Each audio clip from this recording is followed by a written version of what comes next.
మీకు ఈ వీడియో నచ్చినట్లయితే వీడియోని లైక్ చేయండి. సూర్య మెడికల్ షాప్‌కి వచ్చి ఆ టాబ్లెట్లు ఇవ్వండని అడుగుతూ ఉంటే, ఒక్క టాబ్లెట్ కూడా ఇవ్వనని అతను చెప్తూ ఉంటాడు. ఇదిగోండి ఎంత డబ్బులు కావాలంటే అంత డబ్బులు తీసుకొని ఇవ్వండి అని టాబ్లెట్లని అడుగుతూ ఉంటాడు.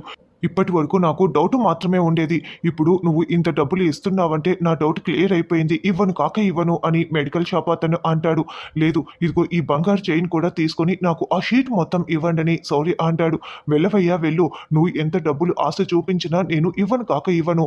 నువ్వు ఏమైనా చేసుకుంటే నాతో పాటు ఈ షాప్ కూడా క్లోజ్ అయిపోతుంది అని అతను అంటే, అప్పుడు వెంటనే శౌర్య ఆ షీట్‌ని లాక్కొని అక్కడి నుంచి పరిగెత్తుకుంటూ బైక్ వేసుకొని వెళ్ళిపోతూ ఉంటాడు. "ఏయ్ బాబు ఆగవయ్యా ఆగు" అని అతను వెంట పడుతూ ఉంటాడు. అలా శౌర్య బైక్‌లో వెళ్ళిపోవటంతో ఇక అతను ఏమీ చేయలేక అక్కడే నిలబడి చూస్తూ ఉంటాడు. రామలక్ష్మిని దగ్గర ఉండి ఆద్య, జానకి రెడీ చేస్తూ ఉంటారు. అప్పటినుంచి ఇప్పటి వరకు మగవాళ్ళు ఎవరూ కూడా మన ఆడవాళ్ళ బాధల్ని అర్థం చేసుకోలేదు. ఎవరో వస్తారు ఈ పెళ్లి ఆపుతారని నువ్వు అస్సలు ఎదురు చూడకు రామా. మీ నాన్న ఇక నీ మాట అస్సలు వినరు. కాబట్టి ఈ పెళ్లి జరిగిపోతుంది. ఈ పెళ్లి చేసుకోవటం తప్పిస్తే నీకు ఇంకా వేరే మార్గం లేదు అని జానకి బాధపడుతూ చెప్తూ ఉంటే రామలక్ష్మి చాలా బాధపడుతూ ఉంటుంది. తర్వాత ప్రశాంత్‌ని దగ్గరుండి అమ్మ, నాన్న రెడీ చేస్తూ ఉంటాడు. రేయ్! మన బలం, ధైర్యం అన్నీ కూడా మనకు ఆ రఘురామ్ గారేరా. ఆయన నీ కాళ్ళు కడిగి ఈ పెళ్లి జరిపించటం ఖాయం. ఎందుకంటే పరువు, ప్రతిష్ఠ అని ఆయన మాట్లాడుతున్నంత సేపు మనకు అవన్నీ బలంగా మారుతాయి. కాబట్టి ఈ పెళ్లి జరుగుతుంది. నువ్వు రెడీ అవుతూ ఉండు. నేను నా కోడలు రామలక్ష్మికి నగలు ఇచ్చేసి వస్తానని ప్రమీల అంటోంది. తర్వాత రఘురాం గుడిలో ఒక చోట నిలబడి బాధపడుతూ ఉంటే అప్పుడే సీను, వెంకట్రావు ఇద్దరు అక్కడికి వస్తారు. మామయ్య అని సీను పిలుస్తూ ఉండటంతో ఏంటో చెప్పు సీను అని రఘురాం అంటాడు. మామయ్య రామలక్ష్మి ముఖం చూస్తుంటేనే ఈ పెళ్లి ఇష్టం లేకుండా చేసుకుంటుందని చాలా బాగా అర్థమైపోతోంది. ఈ పెళ్లిని ఎలాగైనా సరే మీరు ఆపేయండి మావయ్య. ఇష్టం లేని పెళ్లి చేసుకుంటే ఆ బాధ ఎంత నరకంగా ఉంటుందో నేను స్వయాన అనుభవిస్తున్నాను. రామలక్ష్మికి అలాంటి బాధ వద్దు మావయ్య. ఈ పెళ్లిని ఆపేయండి మావయ్య. దయచేసి ఇంకొకసారి ఈ పెళ్లి గురించి ఆలోచించండి మావయ్య అని సీను చెప్తూ ఉంటే అప్పుడే శివరాం ఈ మాటలన్నీ వినేసి దగ్గరికి వచ్చేసి, అంటే ఏంటి సీను నువ్వు మాట్లాడుతున్నది?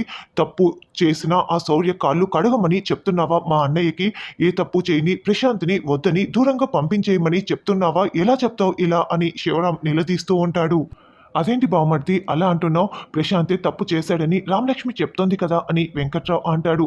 రామలక్ష్మి తాను ప్రేమించిన శౌర్య కోసం అబద్ధం చెప్తోంది అని చెప్తున్నాను కదా అని రఘురాం అంటే, ఒకవేళ రామలక్ష్మి చెప్తున్నదే నిజమైతే రామలక్ష్మి జీవితాన్ని నాశనం చేసినట్లు అవుతుంది మావయ్య అని సీను అంటాడు. అసలు ఈ తప్పొప్పులన్నింటినీ కూడా పక్కన పెట్టేసి రామలక్ష్మి మనసులో ఎక్కువగా శౌర్యనే ఇష్టపడుతుంది కదా. రామలక్ష్మి ఎవరినైతే ఇష్టపడుతుందో వాళ్ళనిచ్చి పెళ్లి చేస్తేనే రామలక్ష్మి జీవితాంతం సుఖంగా, సంతోషంగా ఉంటుంది. ఆ విషయం గురించి ఆలోచించండని సీను అంటాడు. చూడు సీను, సందర్భం వచ్చినప్పుడు రామలక్ష్మిని ఒక్కసారి కాదు 3 సార్లు అడిగాను. అప్పుడు నాకు ఈ పెళ్లి ఇష్టమే నాన్న, ప్రశాంత్‌నే చేసుకుంటానని చెప్పింది. కానీ ఇప్పుడేమో ఇలా మాట్లాడుతోంది. అందుకే నాకు రామలక్ష్మి మాట మీద నమ్మకం పోయింది సీను. ఇది ఒకరి సుఖం కోసమో, సంతోషం కోసమో చేస్తున్నది కాదు. ఊర్లో మన కుటుంబ పరువు మర్యాదలు నిలబెట్టటం కోసం చేస్తున్న పెళ్లి అని రఘురాం అంటే, అది కాదు మామయ్య అని సీను అంటాడు. ఇంకేం మాట్లాడకు సీను అని రఘురాం అక్కడి నుంచి వెళ్ళిపోతాడు. దాంతో సీను కూడా బాధపడుతూ గుడి లోపలికి వస్తూ ఉంటే, బావ బావ ఆగు అంటూ చారు పిలుస్తూ ఉంటుంది. ఆ ఏంటో చెప్పు అని సీను అంటే, బావ గుడి చుట్టూ ప్రదక్షిణలు చేసి కొబ్బరికాయ కొడదాం బావ, కోరిన కోరికలు తీరుతాయంట బావ, రా బావ అని చారు పిలుస్తూ ఉంటే, నా గ్రహచారం బాగోలేక నేను నీ మెల్లో తాళి కట్టాను. ఆ కొబ్బరికాయ ఏదో నీ తలపై కొట్టుకో అని సీను వెళ్ళిపోతాడు. చెప్తా నీ పని ఇలా కాదు అని చారు అనుకుంటూ ఉంటుంది. తరువాత గుడి బయట ఒక స్వామీజీ కూర్చొని ఉంటాడు. అప్పుడే ఒక ఆవిడ అక్కడికొచ్చి, స్వామి నా భర్త గురించి ఏదైనా చెప్పండి స్వామి అని అడుగుతూ ఉంటే, నీ భర్త ఇంట్లో రాముడు, వీధిలో కృష్ణుడు అని చెప్తూ ఉంటే, అంటే నా భర్త ఇంట్లో కూడా దేవుడే, బయట కూడా దేవుడేనా? నా భర్త గురించి ఎంత మంచి మాట చెప్పారు స్వామి. మీకు చాలా థాంక్స్ స్వామి. మీకు నమస్కారాలు స్వామి అంటూ అక్కడి నుంచి వెళ్ళిపోతుంది. ఈవిడ ఎవరో కానీ కలియుగంలోనే మహా ప్రతివ్రతలా ఉంది. ఈవిడ కాలి ధూళి తగిలినా కూడా కాంక్రీట్ తిమ్మలు బాగా బలంగా ఉంటాయని స్వామీజీ అనుకుంటూ ఉంటాడు. అప్పుడే ఇద్దరు ఆడవాళ్ళు వెళ్తూ వెళ్తూ ఎవరా స్వామీజీ అని అతన్ని చూస్తూ ఉంటే అతను కావాలనే ధ్యానం చేస్తున్నట్లు కళ్ళు మూసుకొని ఉంటాడు. అప్పుడే స్వామీజీతో మాట్లాడి వెళ్తున్న ఆవిడ్ని ఇద్దరు ఆడవాళ్ళు అడుగుతూ ఉంటారు. ఎవరమ్మా ఆ స్వామీజీ అని అంటే, కాశీకి వెళ్తూ వెళ్తూ ఇక్కడ కాసేపు ఆగారంట అని ఆవిడ చెప్తుంది. మరి ఏమైనా చెప్తున్నాడా అని అంటే, నా భర్త గురించి చాలా బాగా చెప్పాడు. నా భర్త ఇంట్లో దేవుడే, బయట కూడా దేవుడే అంట అని అనడంతో, ఓహ్! అంత బాగా చెప్తున్నాడా? అయితే నా భర్తల గురించి కూడా అడగాలి అని ఆ ఇద్దరు ఆడవాళ్ళు ఆ స్వామీజీ దగ్గరికి వస్తూ ఉంటే, అప్పుడే చారు వీళ్ళ డిస్కషన్ మొత్తం కూడా వింటూ ఉంటుంది. ఈ స్వామీజీ ఎవరో చాలా గొప్పగా చెప్తున్నట్లున్నారే. సీను బావ నేను ఒకటవుతానో లేదో ఈ స్వామీజీని అడిగి తెలుసుకోవాలి అని చారు వెంటనే స్వామి అంటూ ఆ స్వామి ముందుకు వచ్చి కూర్చొని ఉంటుంది. ఆ చెప్పు తల్లి అని అంటే, మీరు చాలా గొప్పగా చెప్తారంట కదా అని చారు అంటే, ఛార్జీలు లేవు కాబట్టి అందరూ అలాగే మాట్లాడతారని స్వామీజీ అంటారు. చెప్పు నీకు విడాకులు కావాలా అని అంటే, లేదు లేదు మా బావ నాకు పెళ్ళైపోయింది. కానీ మా ఇద్దరి మధ్య సఖ్యత కుదరడం లేదు.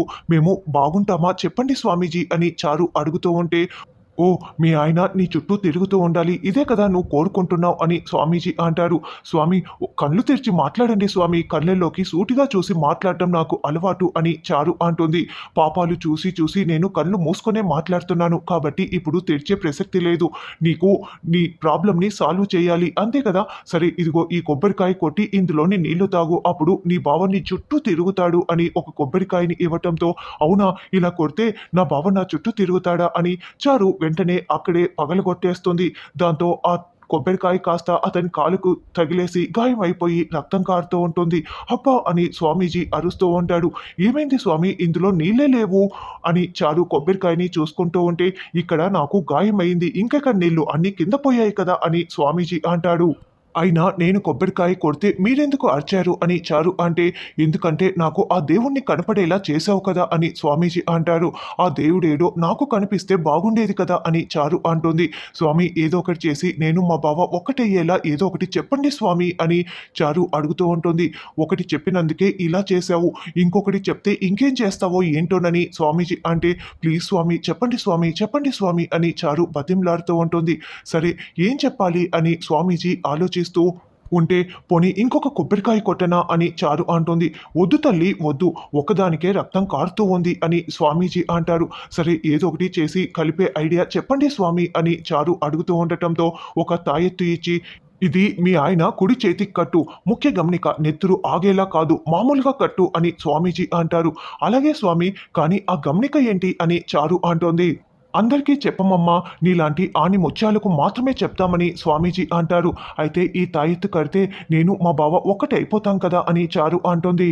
ముందు తాయెత్తు కట్టు, ఒక్కటి అవ్వకపోతే నా మీద ఒట్టు అని స్వామీజీ అంటారు. మీరు చెప్పింది నిజమైతే నేను 101 కొబ్బరికాయలు మీకు కొడతాను స్వామి అని చారు అంటే, వద్దమ్మా వద్దు, ఒక్క కొబ్బరికాయకే అటు వైకుంఠం ఇటు కైలాసం రెండు కనిపిస్తున్నాయి.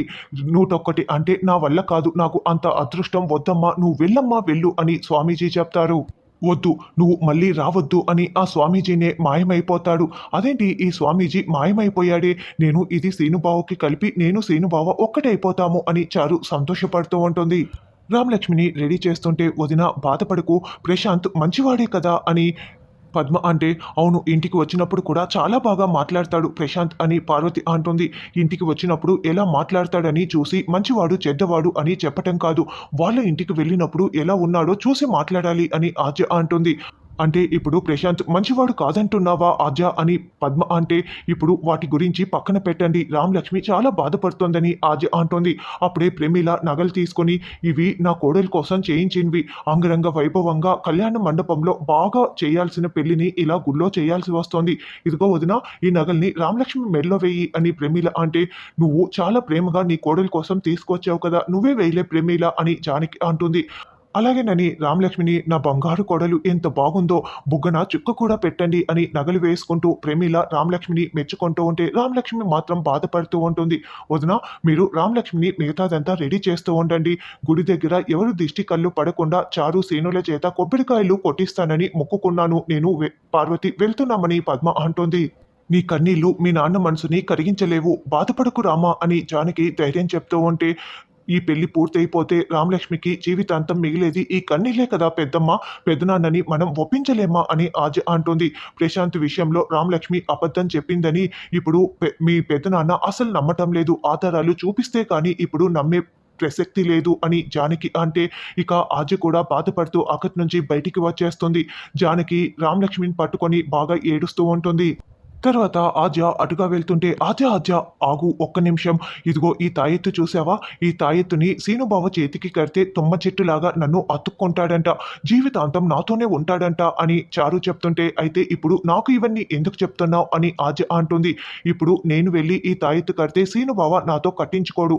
కట్టటానికి ఏదైనా ప్లాన్ చెప్తావేమో చెప్పు ఆద్య" అని చారు అంటే, "అసలు ఇప్పుడున్న పరిస్థితులు చూస్తున్నావా? రామలక్ష్మి ఇష్టం లేని పెళ్లి చేసుకుంటూ చాలా బాధపడుతూ ఉంది. పెద్దమ్మ కూడా అక్కడ ఏడుస్తూ ఉంది. రామలక్ష్మి ఏమడిగినా ఇస్తూ వచ్చిన నేను ఇప్పుడు రామలక్ష్మి పెళ్లిని ఆపలేకపోతున్నానే. అదీ కాకుండా నా జీవితం ఇలా అయిపోయింది. కనీసం రామలక్ష్మి జీవితమైనా బాగుంటుందనుకుంటే నేనేమీ చేయలేకపోతున్నానని ఒకవైపు బాధపడుతూ ఉంటే, నువ్వు ఇలాంటి మాటలు మాట్లాడుతున్నావని ఆద్య కోప్పడుతూ ఉంటుంది.